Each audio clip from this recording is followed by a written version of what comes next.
Why isn't my toilet seat heated? And where is the panel? Why is my room so big?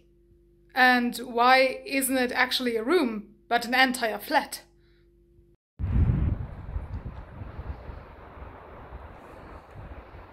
Why are there no jingles at the train station? Wait. Where am I?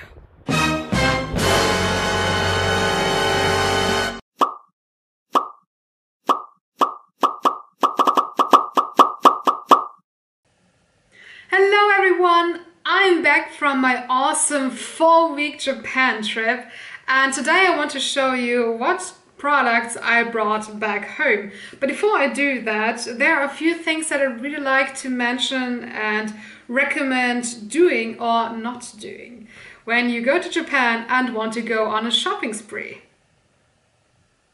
Suitcases.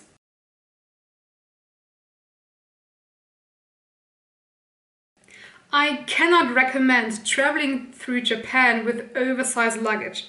You can of course come with big suitcases the way I did. I came with 2 big but not oversized ones. But you will have problems here and there. For example, I had to store one of my suitcases in Tokyo for 3 weeks, and I had problems finding a store or a spot where I can store them for that many days. I think it were like 19-20 days and overnight, and because my suitcase is quite big. I found one spot and that was at Tokyo Station, but apart from that I had quite some problems storing my suitcases in general.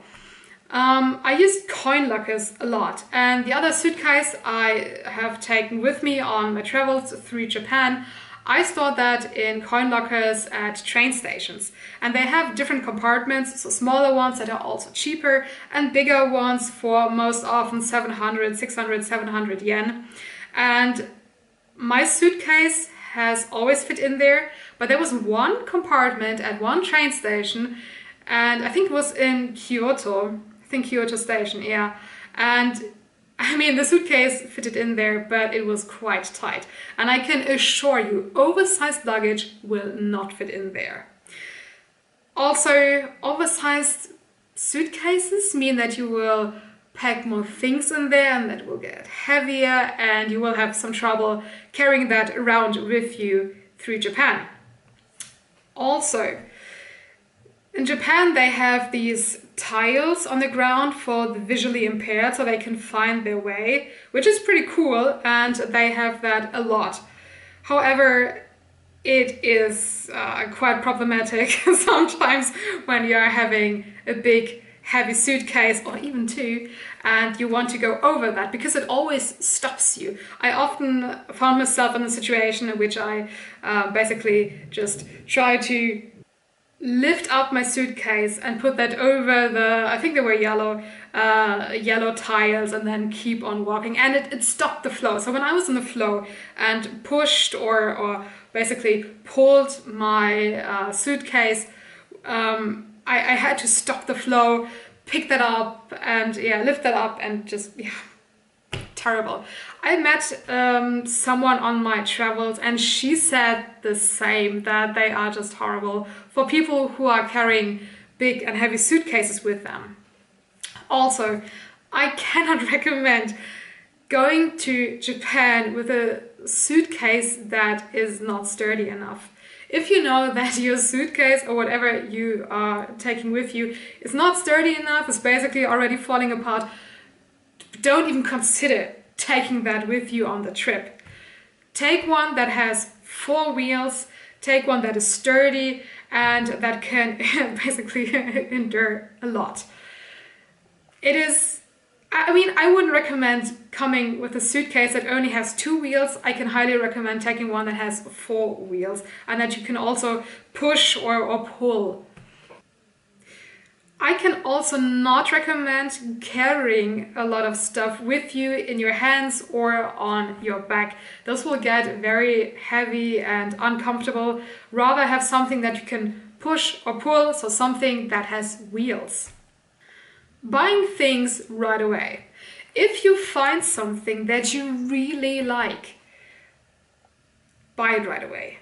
I can highly recommend buying that right away. I had that in different cities and different countries, that I found something that I really liked, and sometimes I bought it right away, and it was the best thing that I have done, because I have not seen that item anywhere else throughout my travel.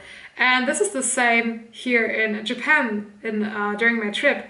I have seen things and I thought, okay, I can buy that later, and the stores didn't have that. Even the big stores didn't have those items anymore, and I partially regret not having bought the things right away. Sometimes for me on my travel it didn't make sense to buy that right away because of reasons. I didn't have space, or I feared that I would break it until I'm back in Tokyo, basically reunited with my other suitcase. But eventually I should have bought that right away. Stores that you definitely should visit first. I can highly recommend going to Super Bazaar Bookoff. So there is Bookoff that only has books, and I think they also, I mean the one I was at, they also, it was a small store, they also had a small section of video games and I think even videos. But if you go to a Super Bazaar, they will have way more. They will have furniture there. They also had an 18+ section with pornography I went to, and it was really interesting what they had. Like, you know, cultural differences. They will have so many things, clothes, sports stuff, golf cups, hiking material, whatever. Stuff for toddlers, for kids, tableware, like expensive products like bags, or like, you know, Gucci stuff and all that stuff I'm not interested in. Alcohol, yeah, of course, video games, books, and so on. So I went to one that was a bit outside of Tokyo, and it was the best store ever. And actually I planned on going there in the first few days of my trip, but that didn't happen because my flight was first delayed by 16 hours 20 minutes, and then I got cancelled, and they basically booked me on the next flight the next day, and I was basically losing one day, and I tried to make up for the time that I've lost, and I thought, okay, today I wanted to go to that store, but I should rather do sightseeing and try to, you know, go to the sites that I basically missed on the first day. And so I went to Super Bazaar Bookoff on my very last day, and I'm so glad I went there, because I got me things that I haven't seen elsewhere and that I wanted to have for so long. And there were 4 things I was looking for, and 2 I couldn't really find, or I were not really interested in the products they had. But the other 2, I'm so happy that I got me that, and I will show you that later. And I can highly recommend going there first, especially when you want to have like anime figures that they also have at the Crane Games.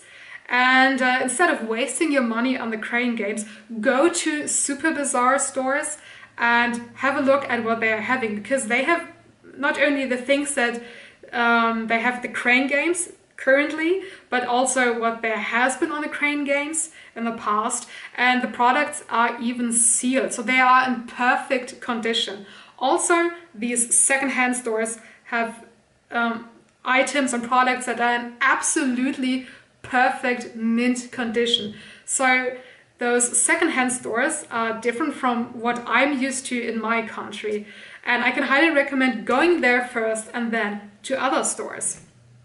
So I've been to the stores that everyone recommends, like Daiso and Seria and so on, and for me there are 2 things that I can recommend. First of all, I can recommend going to the big stores, but outside of the main touristic areas, because it won't be so crowded. There's one Daiso, a really big one, right next to Super Bazaar, Bookoff, outside of Tokyo, and there was literally no one there when I visited. And they had a huge variety, really big, and no one was there, so perfect. Instead of being in the crowds in Tokyo City, just go there. Go outside, and you will have way more fun doing your shopping. I can also recommend sometimes going to the small stores. So here's the thing, I wanted to do all of the shopping on day one, put that in my suitcase that I left in Tokyo, and then I was done. Didn't happen. It didn't happen for two reasons. One, I didn't go there right when the store opened, I got there later and it was incredibly crowded. It doesn't matter which store, it was always crowded and you didn't have fun, or I didn't have fun, because I basically just got pushed through the store and I couldn't look at an item and decide, is it something for me, is it not something for me, because there were always people pushing you or like, I don't know, touching you, because it was so crowded and it was definitely not fun. Also, I thought I go to the big stores, the biggest Daiso in Tokyo, the biggest Seria in Daiso, and so on. Do all the shopping because I will find everything at the big stores and then I'm done. But it just didn't happen that way, because I was at the biggest stores because I thought they will be having a huge variety, very good assortment of things, because they have more space, they will have everything. And this was not the case. For example, I went to 5 Daisos until I found that one. I was looking for these tags that you can put on your suitcases, because I needed 2, and I just found one that I liked, and it was the 5th Daiso that I went to before I found that they like the product at all in a store. That was very disappointing. So I found many products in smaller stores, but not in big ones, which I found very, very weird and disappointing and unexpected. So I can also recommend going to smaller ones instead of just the big ones. Often I was in a situation that I had to go to multiple stores of the same chain until I found what I wanted and what I was looking for. When I will be back in Japan, and I hope this will be very, very soon, I will go to Bookoff Super Bazaar first. Next I will go to Seria. And Daiso comes often together on the same floor with 3P and standard products. And I will go to standard products first. And then I will just have a look at 3P. But I will probably not buy anything at 3P because the products are nice, the color range is cute and so on, but it just doesn't fit into what I'm having here and what I like to have at my place. So I will just go there to have a look, but I will probably not buy anything at 3P. However, 3P has quite some nice products. But it is Seria, standard products, and actually 3 coins next, but this is not on the same floor as Daiso, so I will probably go to Daiso next. And after that, definitely 3 coins. I like 3 coins a lot. They've got really cool products, and I also bought a couple of items at 3 coins. Then I will go to Donki, but I can definitely not recommend buying stuff on bulk at Donki. There are many products that you find elsewhere for much, much cheaper. There's like maybe 1 or 2 products that I've only seen at Donki, but not elsewhere. However, I didn't have I wasn't going on search for that at other stores, but I just didn't encounter that at other stores. And I bought that one of those items, and I've got it here with me in my suitcase, and I can recommend that because it's really good. But I will come to that in a second. However, they know at Donki that tourists will go there and buy certain products on bulk, because those products get advertised online, for example in YouTube videos, And so they've placed them, for example, in the middle of the store where everyone passes this, or at the entrance. And I don't think that Donki is really cheap. Also, the souvenir section is incredibly expensive because they know tourists will or are willing to buy things that are more expensive because they are on vacation, and it's fine to spend some money. But do you really want to buy chopsticks with Japanese designs for 500 yen if you also can get these for 100 yen? Same chopsticks, Japanese styled design, same quality, but much cheaper at Daiso or Seria? Well, it's of course up to you, but I can't recommend going there and buy things on bulk if you also can get that somewhere else for much cheaper. I also find Muji extraordinarily expensive, the same as with Loft and Hands. I would go to Muji to buy very selective products. For example, food-related products. I've tried a lot of food items from Muji. So there was this one chocolate bar with cricket powder. I still got cricket crackers here that I haven't tried yet. They got Baumkuchen, but I'm not really a Baumkuchen type of person. I bought sakura latte powder and matcha powder at Muji, and also other sweets and drinks at Muji, and also notebooks and like stationery. However, Muji is quite expensive, and if you can get that elsewhere, just buy stuff elsewhere.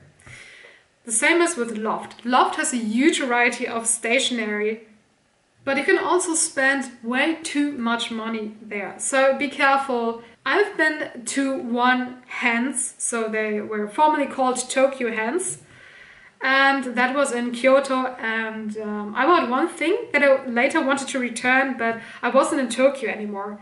The thing is, I bought something that was on my list, but I thought that it was made up of like flexible, soft silicone, and it wasn't. It was hard plastic, and so that was basically useless for me and my purposes. I also find them quite expensive. I've been to one can-do, but only because something with Daiso wasn't working out on the first day I was there. And it was a small shop. It is okay, but I wouldn't go to can-do again. I have not been to Uniqlo and Goo because I'm not interested in buying clothes. I was actually interested in buying something that is like airy and can be quite useful in summer, but I don't have Asian size. And I know that skirts don't really look good on me, and so it was, I don't know. I just didn't went there, also because I didn't have space left in my suitcases. The same products over and over and over again. So let's keep that simple. There is person one, and that person goes to Japan, buys a couple of products, makes a video and says, hey, have a look, I bought this and I bought this and I bought this, and this is so amazing. And person two sees that and has also never been to Japan and thinks, so that person went to Japan and recommended buying those products, I will do that too. So person two buys basically the same products, shows it online on a YouTube video, and person three sees both of those videos and thinks, so these products got recommended multiple times now, I will buy these and make a video. And this is a reason why we see the same products over and over and over again. And you have to be a bit careful because some people said, I have used that product and it was good, which is absolutely fine. And also subjective, makes sense. However, you have to be a bit careful because sometimes people say, oh, I've seen those products recommended so many times in videos on TikTok and YouTube and so on, so I bought these and they are so good. But if you listen closely, they don't say, I have tested these products and I find that this is good. They say, it is good because, people recommend buying these and I've seen that so many times on the internet. I have bought a couple of these products and they were shit. I really didn't like these. For example, there are these face masks in the this bright packaging, and first of all there are 10 face masks in there, and they are very wet. There's a lot of liquid in there, and they are extraordinarily heavy. So this is one thing you can't see in a video, obviously not, and this is also something you should consider when you are having limited space and you can't carry heavy things. And these face masks were so heavy, I bought one, and I'm glad that I didn't buy more of these. And yeah, I used all of these 10 in Japan, and they were terrible for the following reasons. First of all, these masks will not fit your face. The spots for the eyes are normally cut out so you can see, and they were so tiny and so close together. What kind of face do you have that these masks fit your face? And so either I arranged it that I can see through one eye, but then I couldn't really see through the other eye, and the face mask was, yeah, the wet part was basically touching my eye in a way that it felt very uncomfortable. Or I just rearranged it with the next mask I was having, and it just didn't fit. It didn't fit, and there were so many. I mean, I couldn't like just spread it so it's, you know, lying on my face nicely. There were always parts that basically didn't have, face mask on the skin, especially here around the nose. And this is like how you have to use a face mask. The mask has to touch the skin, or else it doesn't make sense. Also, when I put that off, I mean, it is nice to have a mask that is very moist. However, and it's absolutely normal that there is still some moist on your face, and you just rub that into your face. But with these rice face masks, there was so much moist. I just took that off and rubbed that somewhere else on my body. It was just far too much, and my face looked greasy, fatty, and oily after that. I just cannot recommend buying these. I didn't like them, and I'm glad I didn't buy them on bulk, and I will not buy these ones again. So this is one thing you should consider. Instead of buying things on bulk right away, buy one, consume it, whether it's crackers or drinks or like, yeah, whatever, face mask or makeup or whatever. Try that, and if it's good, buy more. And this happened a couple of times, and I'm glad I did not buy more of that just because people recommended that online. So finally, let's come to the things that I have bought in Japan. There is a lot that I'm having here, and I have no idea where to put that. Probably all on the floor, so I guess this will look very chaotic in a bit. These things are in no particular order, and they are from 3P, Daiso, Seria, Hands, Loft, Donki, Muji, standard products. I have the impression I've missed something. Anyway, oh yeah, Super Bazaar. Yeah, exactly. So they are in no particular order, and sometimes they are quite random products, I'd say. So if there were products that I needed and they were much cheaper in Japan than in Germany, so where I'm from, I just bought it. For example, where is it? Yeah, there are things. I mean, I would normally not buy abroad because I can also get that at home, but it was so much cheaper, and I also had space at that time in my suitcase that I just decided to buy it. So let's get started.